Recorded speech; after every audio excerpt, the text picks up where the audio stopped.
The Apostle Paul talks about being confident of this very thing. He who began a good work in you will continue to perfect it until the day of Christ Jesus. Philippians chapter 1, verse 6. And our guest today wants to talk about that issue of molding, shaping a group of people that we hope are listening right now. And the author is Gerald Bauer. He has just published another book. And we want to talk about the title, Manufactured Manhood. Manufactured Manhood. I know that sometimes authors don't get to select the titles. Your publisher may do that. So did you have a choice on the title of this book? Yes, I did, Bruce. All right. So then, if that's the case, what were you thinking? What is manufactured manhood? Manufactured manhood, in the context of how this book was written, comes from the point that we have allowed Satan in this secular society to manufacture men in his image, in his mindset. We've gotten away from the design of God, from Adam to where we are now. So if we're living in a society that's telling us what a man is, and the society is being led by the enemy, we can only figure what he's going to tell us. Okay, so what do we need? How do we manufacture biblical manhood? Is that what our goal is in this book? That's the goal of the book. First thing I talk about is going back to God's design. We have to understand when God created Adam, he gave Adam the opportunity to lead, to be over the earth. He fashioned a woman for Adam. Adam had a chance to take leadership. He made a decision to follow his wife, to listen to his wife's voice, and we started from there until Jesus came. We got back to this point of us not taking the responsibility that man is assigned. It's an awesome responsibility. We are supposed to be godly men, godly husbands, and godly fathers. I happen to work in an environment where I'm around a lot of men, and it's kind of disturbing to see men age, let's say age 18 to 60, who are still acting as if they're in high school. They do not want to be responsible. Some of the younger men I've talked to are looking for some quote-unquote woman to take care of them. So therefore, I don't want to work. She's a cougar, so she wants to take care of me, and I'm going to let her do it. And I think another foundation comes, Bruce, is I am really tired of the divorce rate being where it is. Even for Christians, it's just as high as the world. So this book was written from that context, but it also gives women insight on what that godly man looks like. All right, so this is not just for men. No. Okay, no, so no. both can read it, or a man can read it, or you can, and I guess you don't hand it to a man. That's probably not the best thing to do, but we'll talk about that. There were men in your life that helped shape who you are and what you are, and maybe we should back up a little bit. Tell us how you came to Christ. How did the Lord give you what you would call a man image of what we should be like? It started with my dad. My dad was a quiet man, but there was no debate or discussion on it. We were going to church. Okay. That was not up for debate. So he had that leadership in your family. Yeah. I made a note of him and some other men in my section on men who are mentored to me. And each of these men has had an impact in my life. And it's taken me to a point where I'm really kind of forceful on this. I don't mean aggressively forceful, but when you have been around enough marriages, broken families, fractured kids who just believe whatever comes their way, you get to a point somebody has to make a statement, take a stand.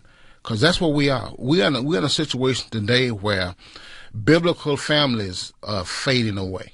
Now, one of the guys who also mentored to me is Dr. Tony Evans, and I know y'all have him on KHCB. Listen to him. I've had an opportunity at a lot of Promise Keepers conventions, some other discipleship conventions in Dallas where I had a chance to talk to him and listen to him. And I realized I have some of the same mindset that we're hurting. We're hurting, and what I do as a therapist, I listen to hurting people all the time. And too much of the hurting is coming from us as men who refuse or ignore or avoid leadership. And it's because we haven't been mentored, or just, as you say, ignore that which could have been taught to us, and we just didn't accept it. That, and some of us, we would say D, all the above. Yeah, yeah, that's right. And a lot of times I've learned, and I guess I'm really blessed to have been mentored by these men or have been in a position to be mentored by, and coming up in an environment where you listen to quote unquote old people, which we don't do anymore. And that kept me out of a lot of trouble, because any teenager who's walking in the path in this world is subject to trouble. But those words from those older people came back in my mind, and I avoided a lot of trouble in my life because I listened. Did you grow up here in Houston? Or where? No, in Virginia. In Virginia. Yeah. All right. And you said there was no doubt about going to church. At what point in time did you make the gospel message yours instead of just Dad's or Grandma's or somebody else's? When I got to college, I got into that situation where I don't need to go to church. I'm tired of this church stuff. And I was rebelling. And I decided when I was in college, my first college was a college where, at that time, 75 to 80% of African-American preachers came through that school. So I was in a biblical institution, and one of the people out there demonstrating against going to chapel. Yes, Bruce. We don't need this chapel stuff, because I go to church on Sunday, that's all I need. We got into a situation where the demonstration got so bad they closed the school down. Yeah. And I wasn't one of those big time leaders. I was a follower. And when they closed the school down, there's a man we call Uncle Sam who invited me to go to Vietnam. I mean, he sent me this nice letter, some roses, some candy. I'm being facetious. Right, of course. The invitation had no choice. No. So I decided then it's time for me to make a change. Mm-hmm. And that's kind of when it started. And a lot of places that I worked, I've been around young males, young females, and older people. And it gave me a chance. Then God started working what he told me he was going to work with me that I ran from. And that's a part of why I relate to Jonah. God gave me something to do, and I went the other way. All right. Now, you mentioned in the book that there are stages or steps. And I guess one of the encouraging things, and we should mention again, we're talking with Gerald Bauer. Gerald has written a book called Manufactured Manhood. It's beating the odds against destructive masculine development. He wants men to be men. And, of course, I think that frees up women to be women and children to be children. I mean, that's the family unit is what you're hoping that can be achieved here. But as you look through the stages, first of all, no one is beyond reclamation. Right, no one. All right. So if I'm listening right now and I say, I'm not living the way I should be, I'm not doing the things I should be, what do I do? Where do I start?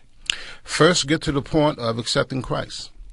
We cannot get beyond that. Once we accept Christ, then we have to understand that we have to be discipled. And there has to be a level of obedience in our discipling process. Now, that does not mean you're not going to commit sin. It only means you open yourself up for Jesus to come into your life. Once he comes in, then the reformation starts. And then you find out that, as you say in chapter 3, the designer has a plan. Huh? Mm-hmm. And exactly. That plan is outlined in his word. All right. So what's a quality assurance manager? I mean, I know that from the secular world, but in your book you talk about the quality assurance manager. Basically, where I went with that, and let me share this too, I need to give credit where credit is due. My editor, who really had an impact on this book, because she was a young lady, she is a young lady who has a serious gift for writing. And the way it worked, Bruce, and Christians will understand this. My wife ministered to her in 2004 because my wife had a discerning spirit.